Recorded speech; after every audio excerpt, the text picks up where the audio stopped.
प्रेम से बोलिए श्री कृष्ण भगवान की जय। फाल्गुन कृष्ण एकादशी व्रत कथा।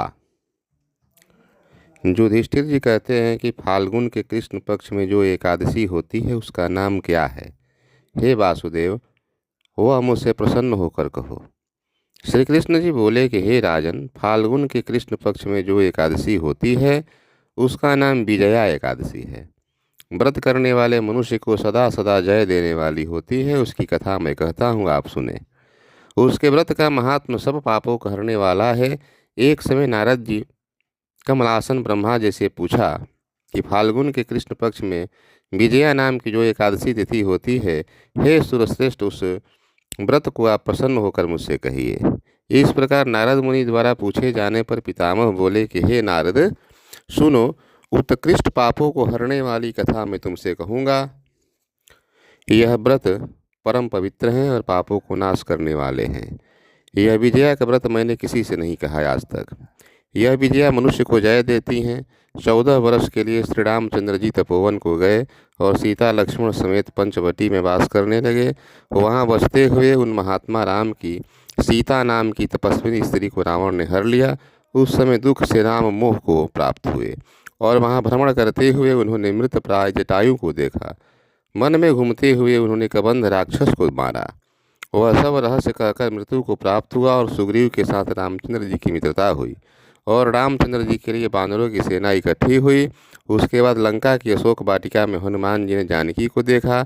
रामचंद्र जी का चिन्ह जो एक मुद्रिका के रूप में थी सीता जी को दिया। फिर वापस आकर रामचंद्र जी से वहाँ का सब वृतांत सुनाया।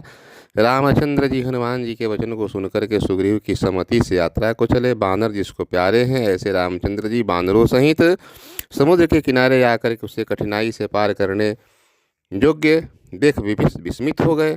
फिर उत्फुल्ल नेत्र होकर लक्ष्मण से बोले कि हे सौमित्र, कौन सा पुण्य करके यह समुद्र उतरा जाए।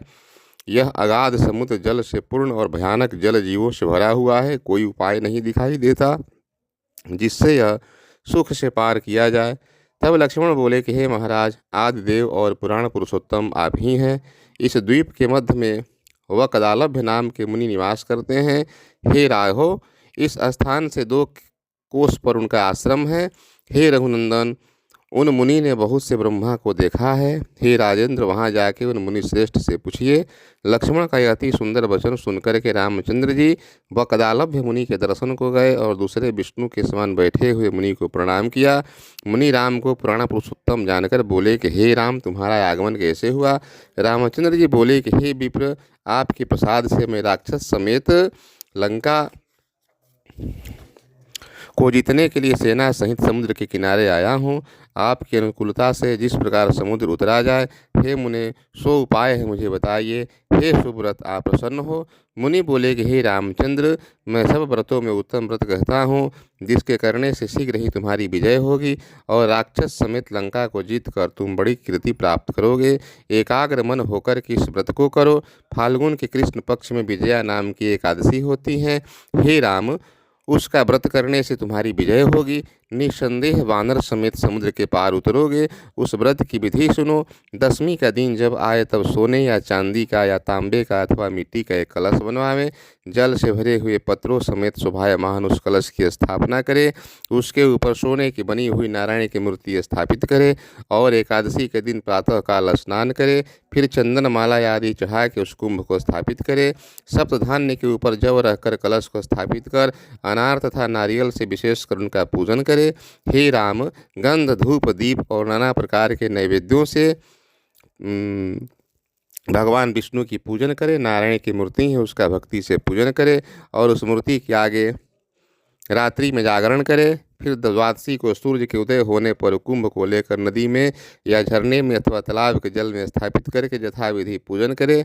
फिर उस कुंभ को देवता की प्रतिमा सहित वेद पाठी ब्राह्मणों को दान कर दे।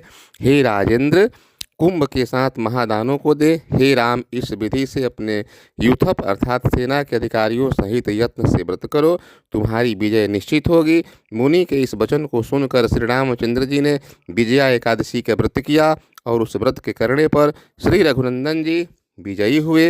हे राजन, जो मनुष्य इस विधि से व्रत को करेंगे उनकी इस लोक और परलोक में जय होगी। ब्रह्मा ने नारद मुनि से कहा कि हे पुत्र, तुम इस कारण से व्रत करना चाहिए। इसके पढ़ने अथवा श्रवण करने से वाजपेय यज्ञ का फल प्राप्त होता है। प्रेम से बोलिए विष्णु भगवान की जय। इस प्रकार फाल्गुन कृष्ण पक्ष एकादशी व्रत की कथा समाप्त हुई, जिसे विजया नाम से जाना जाता है। श्री कृष्ण भगवान की जय। लक्ष्मी नारायण भगवान की जय।